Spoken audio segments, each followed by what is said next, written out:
Have you ever had that feeling, that really frustrating disconnect? You've got the degrees, you've got the job, but when you look at your own finances, it just feels like you skipped a really important class somewhere along the way. Well, you are definitely not alone. We're going to get into why so many of us are educated, but just not financially prepared. All right, let's dive right in. So the heart of this problem, it really comes down to the way our whole education system is designed. See, it's fantastic at one thing, teaching us how to go out there, get a job, and earn an income. But that's kind of where it stops. And this just perfectly illustrates that gap, doesn't it? I mean, think back to school. So many of us spent weeks, maybe months, wrestling with complex trigonometry. But how many of us learned the simple rule of 72? It's this super easy shortcut. You just divide 72 by the interest rate, and that tells you roughly how many years it'll take for your money to double. Simple, right? And incredibly powerful, yet totally missing from the classroom. We were trained over and over on how to earn money, but given zero, and I mean zero, instruction on how to actually manage it.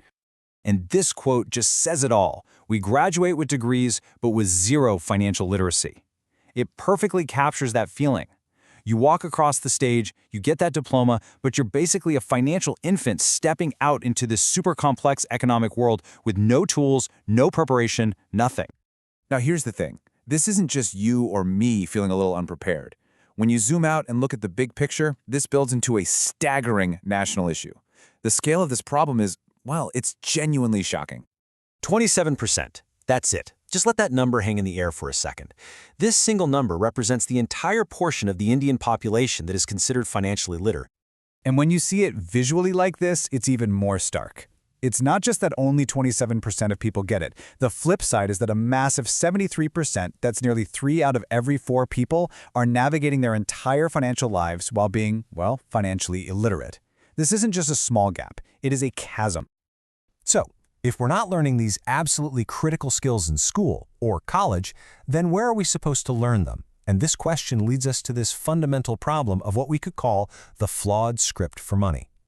It's a really important question to ask yourself. Seriously, think about it. When you have a question about investing or saving or debt, who's the first person you call? For most of us, the answers are pretty predictable and unfortunately, often pretty flawed. Yeah, we typically turn to one of two places. First, our parents. And we love them, but they are very likely just passing down the same limited and often outdated financial advice they were taught. Or second, we go to a bank manager. And they might seem like a trusted expert, but it is so important to remember their main job is to sell their bank's products, not necessarily give you the advice that is best for you. So what's the ultimate result of this huge knowledge gap? What's the real cost?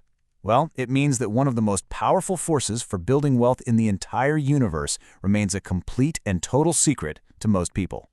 And this is the real tragedy of it all. This isn't just about learning to budget a little better. The true engine of wealth growth, the absolute magic of compounding, is a concept that the vast majority of people never truly get to understand, let alone use to their own advantage. So what is it? Put simply, compounding is your money making money, and then that new money making even more money. It's a snowball effect that just gets bigger and faster over time. And missing out on this simple, powerful idea is probably the single greatest cost of our collective financial illiteracy. And this brings everything full circle, right back to you. I want you to take a second and really think about this question. Who wrote your financial script? And is that script actually working for you? Because the very first step to rewriting it, to taking control, is to simply ask the question in the first place.